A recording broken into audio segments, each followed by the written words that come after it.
अस्सलाम वालेकुम। आज हम MTH 301 का लेक्चर नंबर 19 पढ़ेंगे, यूज़ ऑफ इंटीग्रल्स। इसमें देखेंगे कि area as anti derivatives, integral को एरिया फाइंड करने के लिए इस्तेमाल किया जा सकता है। तो यहाँ एक एग्जांपल दी हुई है, इंटीग्रल ऑफ 2x और लिमिट 0 to 4 दी हुई है।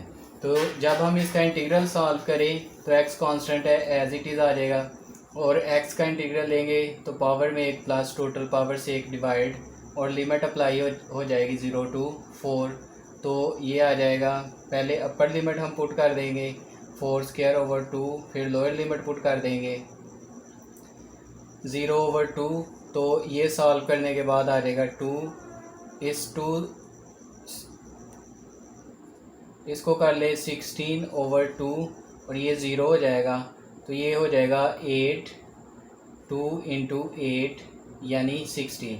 तो ये हमने इंटीग्रल के ज़रिए एरिया फाइंड किया है, तो इसकी वैल्यू आई है 16। अगर हम इस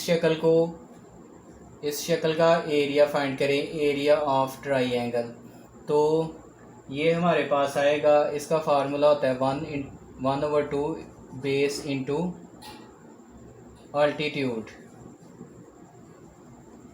तो यहाँ पे बेस बन रहा है 4, ये बेस है, और अल्टीट्यूड है 8, ये अल्टीट्यूड है। तो इसको कैंसिल कर दें तो 2 को 8 से मल्टीप्लाई कर दें तो 16, यानी वैसे भी एरिया 16 आता है और इंटीग्रल लेकर भी एरिया 16 आता है। तो इंटीग्रल को एरिया फाइंड करने के लिए इस्तेमाल किया जाता है। अब हम दूसरा इस्तेमाल देखेंगे इंटीग्रल का, वॉल्यूम एज एंटी डेरिवेटिव, यानी एंटी डेरिवेटिव का इस्तेमाल करके हम किसी भी शेप का वॉल्यूम भी फाइंड कर सकते हैं। तो सिंगल इंटीग्रल जो होता है वो एरिया फाइंड करने के लिए इस्तेमाल होता है, और डबल इंटीग्रल जो है वो वॉल्यूम फाइंड करने के लिए इस्तेमाल होता है। यहाँ एक एग्जांपल दी हुई है, तो इसमें डबल इंटीग्रल दिया हुआ है, तो इसको सॉल्व करते हैं। तो पहले y के लिहाज से सॉल्व करते हैं क्योंकि y गिवन है। तो 5 कांस्टेंट है, इसके साथ 1 सपोज कर लें, तो 1 का इंटीग्रल y आ जाएगा, और इस पे लिमिट अप्लाई करें 0, 3, और बाकी रह जाएगा dx, और हमारा एक्सटीरियर इंटीग्रल रह गया 0, 2। अब इसको अगर हम सॉल्व करें फर्दर तो ये आ जाएगा 5 upper limit minus lower limit dx 0, 2। तो ये आ जाएगा 15 dx इंटीग्रल 0, 2। अब 15 भी कांस्टेंट है, जब हम इसका इंटीग्रल लें तो ये आएगा x के लिहाज से x, इसके साथ 1 सपोज कर लें तो उसका इंटीग्रल x आ जाएगा। तो 0 to इसकी लिमिट हो जाएगी, तो ये आ जाएगा 5, ये हो जाएगा upper limit minus lower limit, तो इसको मल्टीप्लाई कर दें तो 13, यानी इंटीग्रल से हमारा जो वॉल्यूम आया है वो 13 आया है। अब अगर इसी इंटीग्रल को इस तरह हमें वैल्यूज़ दी हों कि x लेंथ जो है वो 0 से 2 तक है, और y ब्रेड्थ जो है वो 0 से 3 तक है, और हाइट z 0 से 5 तक है, तो अगर हम इसका वॉल्यूम फाइंड करें तो ये होता है, ये इसकी लेंथ हो गई 2 × ब्रेड्थ 3 × हाइट 5, तो इसका वॉल्यूम आता है 13। तो इंटीग्रल से भी 30 आ रहा था, इससे भी 30 आ रहा है। तो इंटीग्रल डबल डेरिवेटिव जो होता है उसे वॉल्यूम फाइंड करने के लिए इस्तेमाल किया जा सकता है। अब डबल इंटीग्रल के कुछ रिज़ल्ट्स हैं। तो पहला रिज़ल्ट है डबल इंटीग्रल CF(x(y) dx(y), यहाँ कांस्टेंट आ रहा है तो इसको हम इंटीग्रल से बाहर लिख लेते हैं, तो ये हो जाता है C(f(x(y) dx dy। दूसरा रिज़ल्ट ये है कि दो फंक्शन है f(x) और g(x), ये ऐड हो रहे हैं, तो इनका जो डबल इंटीग्रल है वो हम कैसे लिखते हैं कि हम f(x(y) पे डबल इंटीग्रल सेपरेट कर लेते हैं, प्लस g(x(y) पे सेपरेट कर लेते हैं। सिमिलरली तीसरा रिज़ल्ट है, इसमें दो फंक्शन माइनस हो रहे हैं, तो फर्स्ट फंक्शन का हम अलहदा डबल इंटीग्रल ले लेते हैं, माइनस सेकंड का अलहदा डबल इंटीग्रल ले लेते हैं। अब हम एक एग्जांपल करेंगे, use double integral to find the volume under the surface and the rectangle. इसमें वॉल्यूम हमने फाइंड करना है, तो वॉल्यूम हम लिखेंगे इस फंक्शन को लिख लेंगे 3x cube plus 3x square y, और इसका डबल इंटीग्रल हम लेंगे, डबल इंटीग्रल। तो इसके साथ हम लिख लेते हैं dx dy। पहले dx लिखा है तो पहली लिमिट यहाँ पे पुट हो जाएगी 1 3, और फिर हमने dy लिखा है तो ये लिमिट यहाँ पे हो जाएगी 0 2। अब हम इसको सॉल्व करते हैं। तो पहले x वाले इंटीग्रल को सॉल्व करेंगे। 3 कांस्टेंट है, एज इट इज़ आ जाएगा, और पावर में एक प्लस टोटल पावर से डिवाइड, तो इस पे लिमिट हो जाएगी 1 3। यहाँ पे 3y कांस्टेंट समझा जाएगा क्योंकि x के लिहाज से इंटीग्रल ले रहे हैं।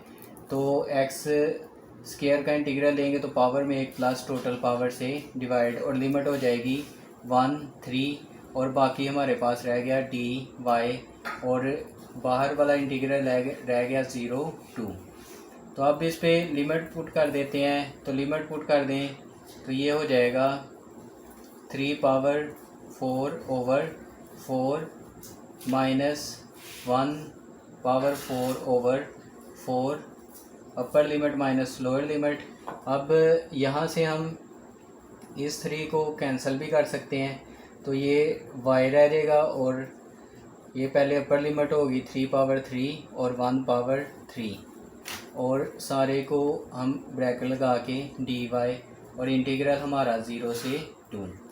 फिर उसके बाद इसमें अगर हम एलसीएम लें तो 4 ही आ जाएगा, और इस 3 की पावर 4 जो है ये हो जाएगी 81, और -1 एज इट इज़ आ जाएगा इंटू 3, और यहाँ से हमारे पास आ जाएगा 27, और -1 करेंगे तो 26y, और dy इंटीग्रल 0 to 2। फिर उसके बाद यहाँ से 1 निकाल दें तो 80 आ जाएगा। 80 को हम 4 पे डिवाइड कर देंगे, 80 को 4 पे डिवाइड कर देंगे तो 20 आ जाएगा, और प्लस 26 dy।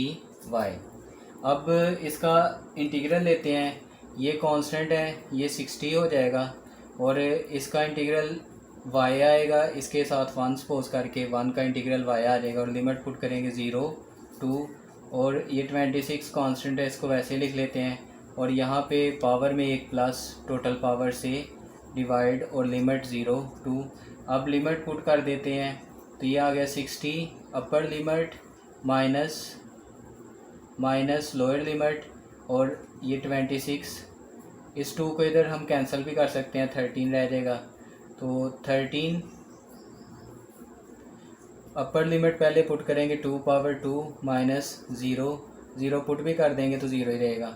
तो ये हमारे पास आ गया, ये हमारे पास आ गया 126, और यहाँ से 4 आएगा, और 4 को हम 13 से मल्टीप्लाई करेंगे तो 52 आएगा, और इसको अगर हम प्लस कर दें तो ये आ जाएगा 172।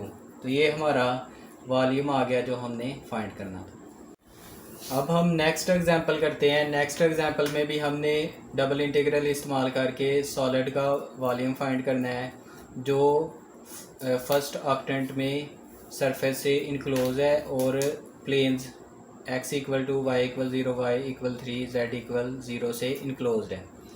तो यहाँ y की तो वैल्यूज़ लिमिट के तौर पे मौजूद है 0 3, लेकिन x की एक ही वैल्यू गिवन है, तो मैं इस z को अगर यहाँ पे पुट कर दूँ तो x की वैल्यू 0 आ जाएगी, क्योंकि z 0 यहाँ पे रख लें तो x की वैल्यू 0 आ जाएगी। अब हम वॉल्यूम फाइंड करते हैं। तो वॉल्यूम का फार्मूला हमारा होगा डबल इंटीग्रल। तो फंक्शन हमारा गिवन है x स्क्वायर dx dy।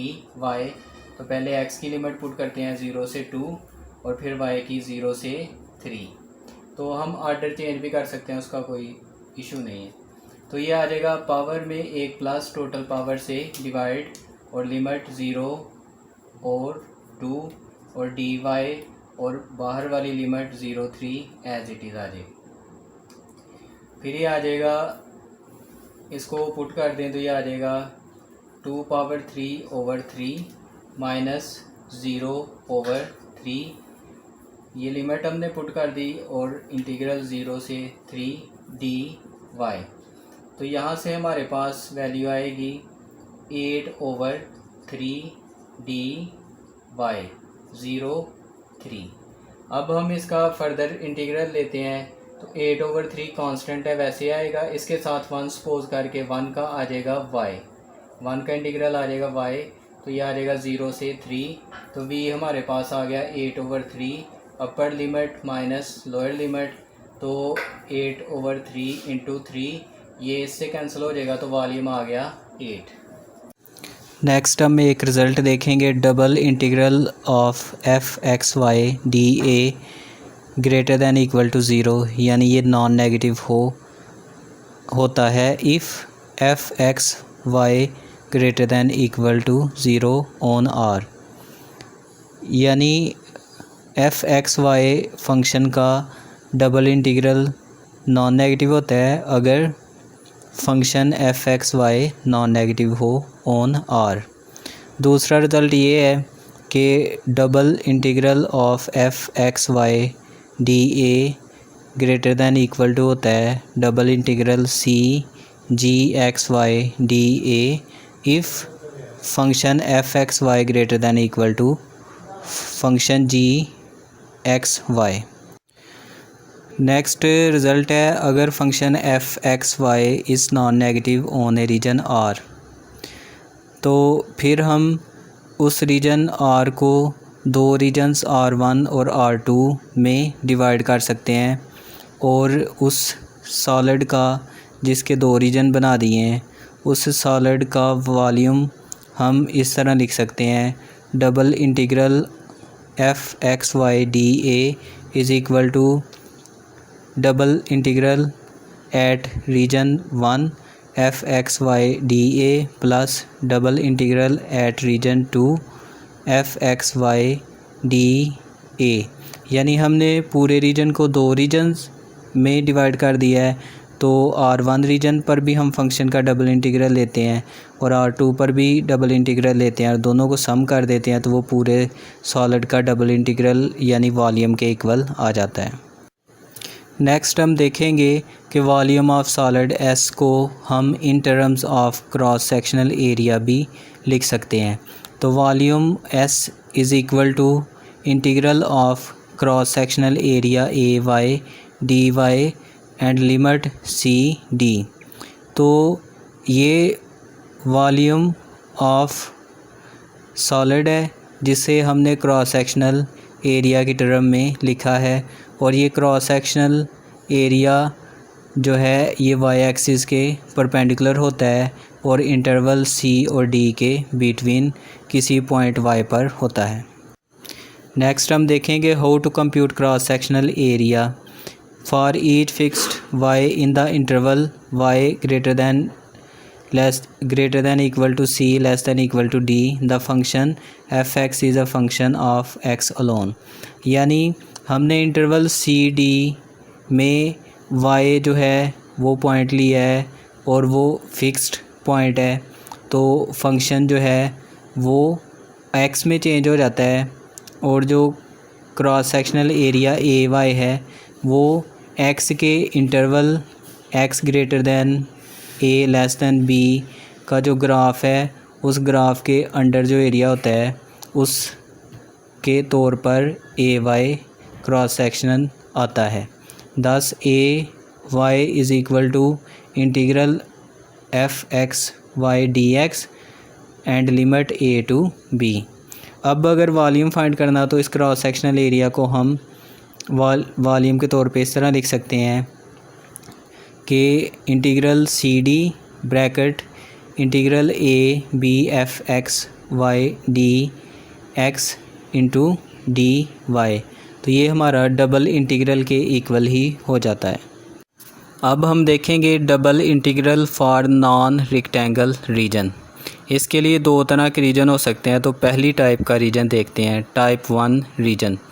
तो ये जो रीजन है लेफ़्ट और राइट से vertical lines x equal a x equal b से बाउंडेड होता है और below and above continuous curve y equal g1x y equal g2x से बॉन्डेड होता है और g1x g2x से छोटा या बराबर होता है और x की वैल्यू जो है वो a से b तक होती है।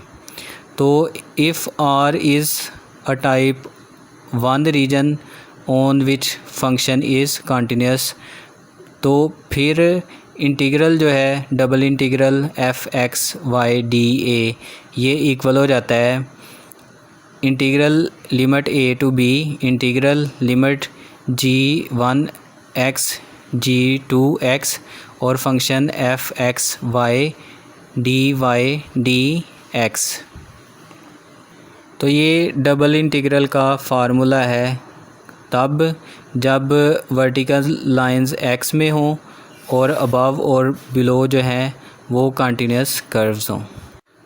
अब सेकंड टाइप रीजन जो है वो below and above horizontal line से बॉन्डेड होता है y equal c and y equal d, और लेफ़्ट और राइट से continuous curve x equal h1y x equal h2y से बॉन्डेड होता है और h1y h2y से लेस या इक्वल होता है और y जो है वो c से d तक होता है। तो अगर हमारा रीजन सेकंड टाइप रीजन है और फंक्शन कंटिन्यूस है तो फिर हम उसका डबल इंटीग्रल इस फार्मूले से फाइंड कर सकते हैं। डबल इंटीग्रल f(x)y(dA) इक्वल है integral c limit c to d integral limit h1y to h2y f(x)y और dx dy।